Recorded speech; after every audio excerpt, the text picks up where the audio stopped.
तो चलिए यहाँ 10th साइंस है, chapter 9 light reflection and refraction. ये चैप्टर एंड हो चुका है। एक्सरसाइज का क्वेश्चन नंबर 10 है, न्यूमेरिकल बेस्ड है, इसलिए इसको बड़े ध्यान से समझना है और इसके बाद करके देखना है, क्योंकि रे ऑप्टिक्स के क्वेश्चन साइन ऑफ कन्वेंशन पर काम करते हैं। इस चिन्हों को अच्छे से ध्यान से देखना पड़ता है। तो एन ऑब्जेक्ट ऑफ 5 सेंटीमीटर, तो जो गिवन है सबसे पहले ऐसे लिखते भी जाएं छोटा छोटा पढ़ के। तो मेरे पास ये गिवन हो गया। ऑब्जेक्ट को किससे लिखते हैं? हाइट को किससे लिखेंगे? एच से। ये कितना दे दिया है? 5 सेंटीमीटर। आप लिख सकते हो height of object. In length held 25 centimetre away from a converging lens of focal length 10 centimetre. तो सबसे पहले जो 25 सेंटीमीटर दिया है वो ऑब्जेक्ट की डिस्टेंस दिया है। तो ऑब्जेक्ट की डिस्टेंस से किससे डिनोट करते हैं? यू से। और हमेशा ये क्या होता है? निगेटिव, इसलिए यहां पर हो गया -25 सेंटीमीटर। फिर दूसरा बात करता है ये converging lens of focal length 10 centimetre. अब इसमें कॉनकेव कॉन्वेक्स लेंस नहीं लिखा है। कन्वर्जिंग वो होता है जो रेज को मिलाता है। कौन मिलाता है? कॉन्वेक्स। कौन मिलाता है? कॉन्वेक्स।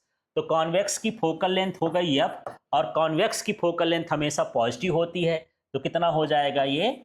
10 सेंटीमीटर। बस इतना आपको ध्यान देना है यहाँ पर साइन ऑफ कन्वेंशन का, ठीक है। और ये लेंस की बात हो रही। अब इसमें क्या पूछता है?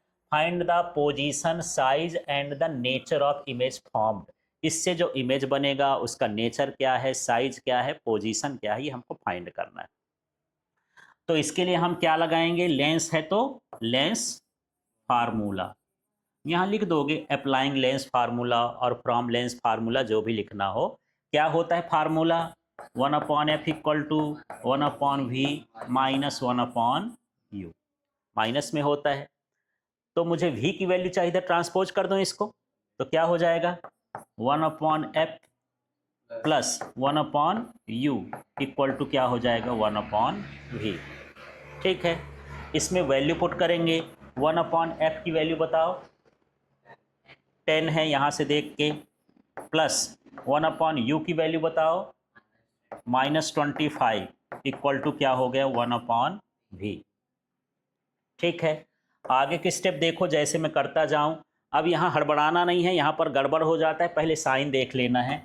1/10 हो गया, ये प्लस माइनस का क्या हो जाएगा? -120 1/25 इक्वल टू क्या हो गया? 1/v। मैं बताया था एलसीएम लेने की ज़रूरत नहीं है, क्रॉस मेथड से इसको ऐड करते हैं या सब्ट्रैक्ट करते हैं। इधर इसका मल्टीप्लाई करेंगे तो 25, इसका इधर कर देंगे मल्टीप्लाई, बीच का साइन वही रहेगा 10, और नीचे नीचे का मल्टीप्लाई कर दोगे 10 × 25। मल्टीप्लाई करने की ज़रूरत नहीं है, सीधे इनको साइन भर लगा देना है। इक्वल टू क्या हो जाएगा? 1/v। इसमें घटाओ कितना आ जाएगा? 15, और ये 10 गुणे कितना हो गया? 25 बराबर 1/v। काटने की कोशिश करो, 5 तिहाई 15 और 5m 25, तो ये 3 बटे कितना हो गया?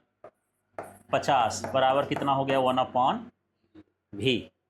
ठीक है, माइनस वाइनस का इशू तो नहीं है ना। v इक्वल टू क्या हो जाएगा? v को उल्टा कर दोगे, है ना। तो 50 क्या हो गया? 3, इसको डिवाइड कर दो तो 16 × 3 = 48 होता है। तो ये 16.66 आएगा। तो मैं ये डायरेक्टली लिख देता हूँ, इतना सेंटीमीटर ये इमेज की डिस्टेंस आ गई। ठीक है, इसके बाद मुझे निकालना है हाइट ऑफ इमेज। ठीक है, तो ये फार्मूला होता है लेंस के लिए, h' इक्वल टू होता है v/u। तो यहाँ मुझे h' चाहिए, तो v/u इंटू क्या हो जाएगा? h। ये फार्मूला मैं बता चुका हूँ।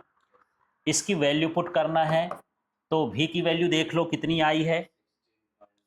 पॉइंट में न रख के सीधे ऐसे रख दे, शायद कुछ कैंसिल आउट हो जाए। h कैंसिल आउट होने लायक है कुछ क्या? है ना। u की वैल्यू कितनी है?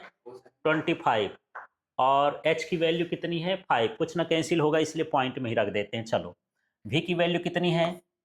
16.7। ठीक है, और u की वैल्यू कितनी है देखो। हाँ, ये हो गया -25, साइन सहित लेना इनटू, अब एच की वैल्यू 5 है तो ये कैंसिल हो जाएगा, तो 5 जा कितना हो गया 5, तो ये एच डैश इक्वल टू कितना बचा, ये -16.7 अपॉन में क्या हो गया 5। अब इसको चाहो तो डिवाइड भी कर सकते हो और नहीं चाहो तो 2 से मल्टीप्लाई भी कर सकते हो, दो तरीके होते हैं इसको सॉल्व करने का, है ना। मैं दोनों तरीका बताता हूँ। ये 5 3 जा क्या हो जाएगा, -5 3 जा 15 और 5 3 जा 15 और कितना बचेगा यहाँ 2, 5 4 जा ये इसकी हाइट होगी, किस में हो जाएगी ये सेंटीमीटर में। ठीक, दूसरा तरीका, जब अपॉन में कोई 5 वाली संख्या होता है उसको 10 में बदलने की कोशिश करो। -16.7 अपॉन 5 है तो इसमें 2 का उभर और नीचे भी 2 का कर दो, वही हो जाएगा 2 सत्ते 14, 2 छक्का 12, 1 13, 2 छक्का और ये और बट्टे में आ गया 10, ये दशमलव लगा था, 10 हटाओगे 3.34, दशमलव भाग करने की जरूरत नहीं पड़ेगी, है ना। ये भी मेथड होती है, शॉर्ट मेथड आपको करने का। ठीक है, अब हमको यहाँ पर निकालना है क्या, मैग्निफिकेशन, है ना। तो देख लेते हैं, मैग्निफिकेशन निकालेंगे। मैग्निफिकेशन m इक्वल टू क्या होता है, v अपॉन यू। इसमें v की वैल्यू बताओ, ये आया है 16.7, तो 16.7 हो गया। u की वैल्यू कितनी है, -25। अब इसमें 25 आ गया, 25 का भाग करना थोड़ा कठिन हो जाता है, तो मैं तरीका बताता हूँ। इसमें 4 का गुणा ऊपर और 4 का गुणा नीचे कर दो, है ना। तो 4 सते 28, 4 छंग 24, 24 और 2 कितना हो जाएगा 26 और 4 एक कम 4, 4 2 6, ये और बटे में कितना हो गया 100। 2 जीरो हैं तो उसके बाद 2 डिजिट और खिसका दो, ये इसका। ठीक, और साथ में क्या रहेगा यहाँ माइनस रहेगा। ऐसा है इसको सॉल्व करने का। अब हमको बताना है इमेज का नेचर, पोजीशन, ये सारा कुछ बताना है। तो यहाँ पर इमेज फर्स्ट लिख देते हैं क्या, पोजीशन, दूसरा लिख देते हैं साइज और तीसरा लिख देते हैं क्या, नेचर। ये हमको सब पता करना है। अब पोजीशन का पता कैसे लगाएंगे, भी और यू और एफ को देख करके। ठीक है, तो एफ कितना है 10 है, तो 10 का डबल करो 20, क्या ये भी 20 है, नहीं है, 20 से कम है, मतलब एफ और 2f के क्या हो गया बीच हो गए। ठीक है, अंदाजा लगा लोगे।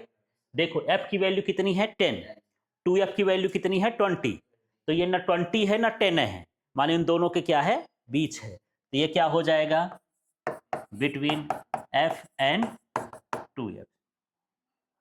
अब साइज की बात करते हैं, तो इसको देखना है साइज, ये 1 से कम आ गया, 0 पॉइंट से चालू होगा, 1 से कम हो गया, माइनस नहीं देखना है, 0 से कम हो गया मतलब ये छोटा बनेगा, तो क्या हो जाएगा साइज में क्या स्मॉलर देन ऑब्जेक्ट।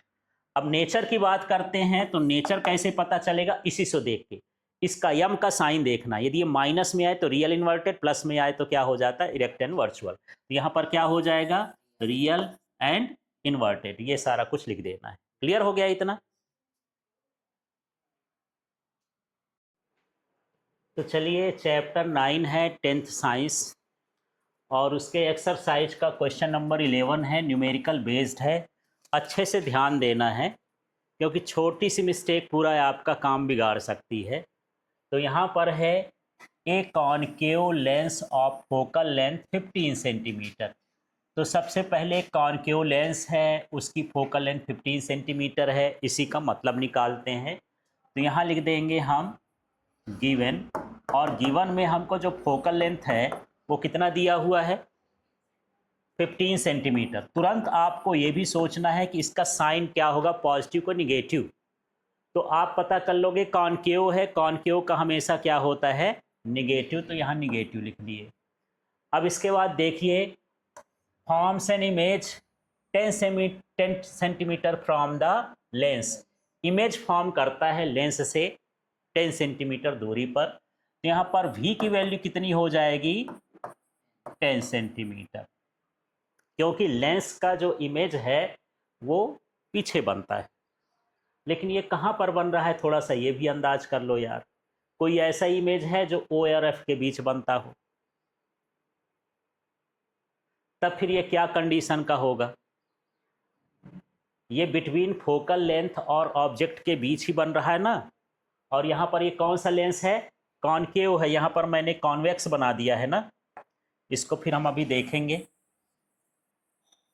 इसको दूसरा बना लेंगे। तो यहाँ पर ये v की वैल्यू क्या रहेगी? 10 सेंटीमीटर। पॉजिटिव की निगेटिव ये आपको सोचना है। तो कॉनकेव से हमेशा जो है वर्चुअल इमेज बनता है। कैसा बनता है? वर्चुअल। और ऑब्जेक्ट के साइज ही वर्चुअल रहता है, इसलिए इसको हम क्या लेंगे? माइनस। क्या लेंगे इसको? हाँ, ये चीज़ आपको ध्यान रखना है कि ये -10 सेंटीमीटर हो जाए। समझ में आ गया इतना? क्लियर हो गया? तो यहीं पर आपको ध्यान देना है। How far is object placed. अब हमको u की वैल्यू रखना है, कितना दूर ऑब्जेक्ट रखी है, ये हमको फाइंड करना है from the lens. Draw the रे डायग्राम, और हमको रे डायग्राम बनाना है। तो चलिए, लेंस है तो लेंस फार्मूला हम अप्लाई करेंगे। तो मैं यहाँ फिर से रिपीट कर देता हूँ, यहाँ पर आपको ध्यान देना है। कॉनकेव लेंस है, इसलिए इसके फोकल लेंथ निगेटिव रहेगी। कॉनकेव मिरर हो या कॉनकेव लेंस, निगेटिव रहेगी। दूसरा, यहाँ इमेज की डिस्टेंस दिया है, तो आपको सोचना है कि इमेज की डिस्टेंस पॉजिटिव होगी कि निगेटिव होगी। तो जो कॉनकेव लेंस होता है उसका इमेज हमेशा ऑब्जेक्ट साइड ही बनता है, एक ही पोजीशन बनती है ना। और उसकी डिस्टेंस क्या होगी? निगेटिव होगी। और यहाँ पर ऑब्जेक्ट की डिस्टेंस फाइंड करना है। यहाँ पर फ्रॉम लेंस फार्मूला लगाएंगे कि मिरर फार्मूला? हाँ, लेंस दिया है तो फ्रॉम लेंस फार्मूला। तो क्या होता है lens formula? 1/f equal to 1/v minus 1/u। निकालना क्या है? तो u का इधर ट्रांसपोज करते ही आपको उधर जाने देते हैं, माइनस में है तो ठीक है। ये क्या हो जाएगा? 1/u इधर आ गया, तो यहाँ क्या बचेगा? 1/v minus 1/f। अब सारी वैल्यू पुट करेंगे। 1/u इक्वल टू 1/v की वैल्यू बोलो, v की वैल्यू -10, माइनस 1/f की वैल्यू बोलो -15। फिर इसका हमको साइन देखना है, तो 1/u इक्वल टू क्या हो जाएगा? ये माइनस ऊपर चला गया तो -1/10 हो गया। माइनस माइनस क्या हो जाएगा? प्लस 1/ क्या हो जाएगा? 15। अब ये 1/u इक्वल टू, तरीका वही है, इसका मल्टीप्लिकेशन इधर कर देंगे। तो -1 में करेंगे तो क्या हो जाएगा? -15। और 10 में करेंगे तो 10 1 जा 10, और नीचे हो जाएगा 10 × 15। ठीक है। फिर 1/u करेंगे तो इसमें माइनस है ना, ये 15 और 10, तो क्या आ जाएगा? -5। नीचे क्या आ जाएगा? 10 × 15। ये 5 3 जा 15, कोई भी काट देना, तो हमारे पास ये आ जाएगा। यहाँ पर लिख देता हूँ 1/ इक्वल टू -1/30। u को ऊपर कर दोगे, उल्टा कर दोगे, ये भी उल्टा चला जाएगा, तो u बराबर क्या हो जाएगा? -30 सेंटीमीटर। इस तरह से ऑब्जेक्ट की डिस्टेंस आ गई। बाकी चीज़ें तो कुछ पूछ नहीं रहा है, तो ये निकाल लेंगे। दूसरा काम बोलता है कि इस कंडीशन का रे डायग्राम बनाना है। क्या बनाना है? रे डायग्राम। तो चलिए, रे डायग्राम हम बनाते हैं। आपके पास तो चांदा रहता ही है, ठीक है। एक प्रोटेक्टर लेना है, और प्रोटेक्टर को इस तरह से घुमा लेना है। आपको ये समझिए कि आपकी ये जो 90 वाली लाइन रहे, कौन सी वाली? यहाँ 90 दिख रहा होगा, ये है 90। मैं यहाँ पर पहले मिला देता हूँ, ठीक है, समझ में आ गया। ये 90 वाली लाइन मैच कर लेना है, और मैच करने के बाद जितना बड़ा भी आपको ये बनाना है उतना हम इसको ये कर लेंगे। ये इस साइड करना है, थोड़ा इससे दूर बनाना है, क्योंकि हमको अब इस बार क्या बनाना है? कॉनकेव। हाँ, हो गया। ये लाइन है तो 90, ये आपको दिख नहीं रही, ये लाल लाइन है और ये पीली लाइन है, एक दूसरे को कोइंसाइड कर रही हैं, मतलब ये लाइन कोइंसाइड करना चाहिए तो 90 कहलाएगा, ठीक है। और इसको जितना बड़ा मुझे लेंस चाहिए मैं इस तरह से बना लेता हूँ। मान लो मैं यहाँ कर देता हूँ, इसको यहाँ कर देता हूँ, ठीक है। अब ये कर दिया, एक पार्ट ये बन गया। अब इस लेंस को माने इस प्रोटेक्टर को हमको क्या कर देना है, घुमा देना है, उल्टा ले जाना है, ठीक है। और इसको मैं मूव कर लेता हूँ यहाँ, इस तरह से। यहाँ भी आप ध्यान रखेंगे कि ये 90 मिला के रखेंगे, तभी ये सही बनेगा, नहीं गड़बड़ हो सकता है, ठीक है। ये बन गया। अब मैं इसको हटा देता हूँ। इसके बाद नीचे की लाइन हम क्या करते हैं, इसको मिला देते हैं, नीचे की लाइंस भी। ये मान लीजिए नीचे की लाइंस हो गई, ये बन गया, एक तरह का लेंस ये कंप्लीट हो गया। इसमें जो है बराबर डिस्टेंस पर यहाँ पर हम मान लेते हैं कि ये एक हमारा क्या हो गया, फोकस हो गया, ये हमारा ऑप्टिकल सेंटर हो गया, यहाँ फोकस हो गया। डिस्टेंस नाप लेंगे, स्केल से नापेंगे तो यहाँ पर ये 0 है, फिर यहाँ 3, यहाँ 3, यहाँ 3, यहाँ 3, 3 सेंटीमीटर का डिस्टेंस ले लेंगे, ठीक है। अब हमको ऑब्जेक्ट रखना है, तो ऑब्जेक्ट कहीं भी रख सकते हो कॉनकेव में, बस फोकस से इसके बीच में कहीं भी रख सकते हो, 0 से लेकर के है ना, ऑप्टिकल सेंटर से किसी भी पोजीशन में रख लो। तो यहाँ पर हम जो ईजी है उसी को रखते हैं, ईजी वे में जो चलते हैं उसको रखने की कोशिश करते हैं। यहाँ पर मैं एक ऑब्जेक्ट रख देता हूँ, ऑब्जेक्ट इतनी रखना है कि इससे बड़ा ना हो जाए, जितना बड़ा लेंस बनाए हो उससे बड़ा ना हो जाए, ठीक है। अब यहाँ पैर मान के चलते हैं कि एक लाइन जो है इसके कहाँ से जाएगी, ऑप्टिकल सेंटर से।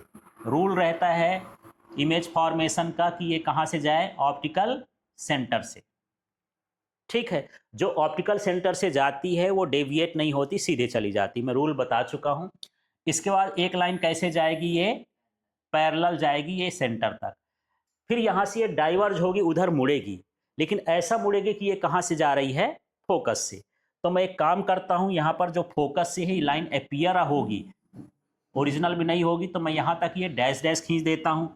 फिर यहाँ से जो लाइन है, ये वाली लाइन इस डायरेक्शन में ऐसे जाएगी, ठीक। और जहां पर ये क्रॉस करेंगी वहीं पर क्या बन जाएगा, इसका इमेज बन जाएगा, ये इमेज बन गया, ठीक है। तो इस तरह से आपको यहाँ पर जब डायग्राम दिया है तो आप डायग्राम भी इसका बनाएंगे। क्लियर हो गया। तो यू की वैल्यू फाइंड करना है और इसका डायग्राम बनाना है। एरो ना दिख रहा तो वो इंसिडेंट रे में, रिफ्लेक्टेड रे में, और यहाँ जो ये रे जाती है इससे, वो वाले में बनाना है। क्लियर हो गया।